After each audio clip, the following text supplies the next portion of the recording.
Glad to see everybody. Is everybody ready for the heat? No. Are you a heat person? Raise your hand. Nobody? Are you a cold person? Nice, I'm a cold person. Janica, you're a heat person? All right. We are in Acts chapter 25. Sorry I was away last week. And we skipped last week. It gave everybody a chance to read it again. Yeah. All right, our very important guest has arrived and his chariot is in the back parked. Come on down.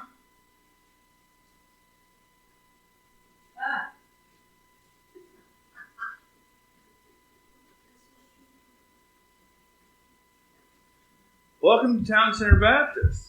Thank you. You are Festus. Nice to meet you, Festus. You are found in Acts chapter 25.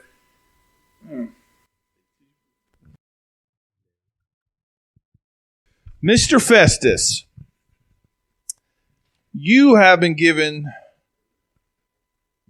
now the authority to wrangle this Paul guy in. This has been going on for a while now. He's been in prison for 2 years under Felix. Now it's your turn to go figure out how to, figure out this mess.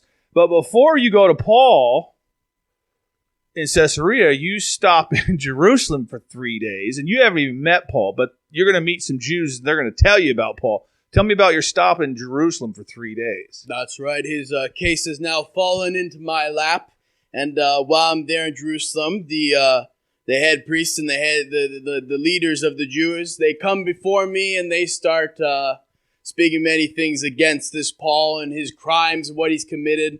And they're asking something of me that I will have Paul returned back to Jerusalem where he can stand trial and be punished for his crimes against them. So they want you, they're already getting in your pockets. They want you to bring him back to Jerusalem. And I don't know if you know this, but in verse 3 it says, they desired favor against him that you would send for him to Jerusalem, lying wait in the way to kill him. So they didn't really want him to come back for trial. They had already been to Caesarea and back, I think twice now, trying to get Paul. Okay, but you told him, if you want to come back to Caesarea, let's go have another meeting. I said, Paul's going to stay in Caesarea, and that's where the trial's going to be held. And I invited them back. I said, you can come and you can stand as accusers and as witnesses, and you can voice your grievances there. So I'm going back to Caesarea, and some of them are going to follow and go along with me. All right, so you have another meeting. Paul comes out. Tell us about the meeting again with the Jews against Paul. First, all his accusers stand by, and they start accusing the crimes and everything that he's committed and all this. And one by one, they go down, but none of them are able to offer any sort of tangible proof against these things that they're committing. So their stories aren't lining up, everything. But it's persistent that they want him to be punished unto death. So that's all done, all that noise. I've heard it all. And now Paul is brought before, and he gets to speak on his own behalf. And I ask him, I bring before him, I say, they want you to, are you willing to go back to Jerusalem? I was trying to appease these people and give them what they wanted. I said, are you willing to go back to Jerusalem and stand trial there? He didn't want to go back to Jerusalem. No, he didn't. He refused. He said he's committed no offense against them. He's not guilty, and he's done nothing to be put unto death. But he then does something interesting. He appeals that he wants to go and be brought before Caesar himself. Really? That his case may be judged by Caesar, and that he will go all the way there, but he's not going back to Jerusalem. Right. Well, they're going to kill him in Jerusalem. The Lord's already told him he's going to go to Rome. So he appeals under Caesar, which is a very interesting deal because this is kind of a civil matter. Like there's no criminal charges. Right. This is all about religion, and he wants to go into Caesar. How are you going to get him all the way to Caesar over this civil kind of? Now I do have the authority to pass him on, but you see, to give you an idea of how important this is, in America, your judicial system, the highest court of law you have is the Supreme Court. Yeah. So sending him to Caesar would be like that, to send this case all the way to the top, where it's already passed through many hands, and many people have heard it over the couple years, and now he wants it even to go all the way to Caesar. So I say, okay, if thou appealest unto Caesar, then unto Caesar thou will go. And that's it. I'm going to send him off to Caesar. Unto Caesar thou shalt go. Okay, so that's the end of that meeting.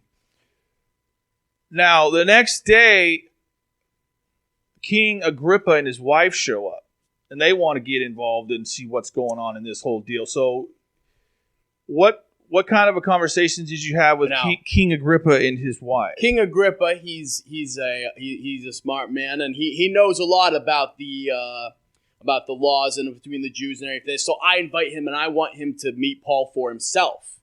And I'm tasked now with, I have to send him unto Caesar to be judged, but I can't just send him just as a man, and with his name tag, hi, my name's Paul, I'm a criminal. I need to write out this letter unto Caesar. I got to have it be, I have to have it arranged and whole thing for these are his crimes, these are what he's accused of, everything, and this is what, but I have nothing to write. None of these accusations, I found no proof in any of these. So I bring in King Agrippa, and I say, King Agrippa, we're happy to have you here. I address him. I was like, please, he's like, talk to this man, and perhaps then you'll be able to find something, and you can help me out with this and this problem that I have. Right. So the next day, you guys have another meeting. Now it's with King Agrippa and his wife, and it says the meeting started with great pomp. You guys came in, everybody was saluting you.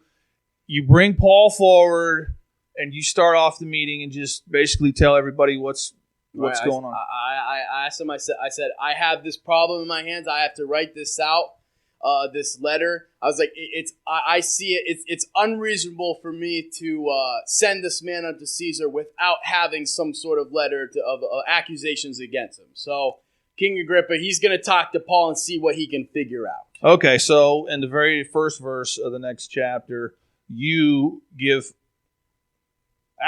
Agrippa gives Paul permission to speak. So Paul, this is another meeting. Paul's going to state his case, and it's going to continue to go on. All right, well, thank you for coming by, explaining another meeting with the Jews and Paul. Thank you, Mr. Festus.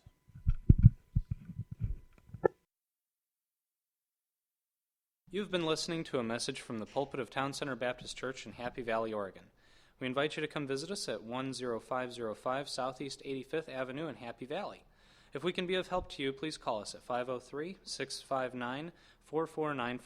We wish you God's very best.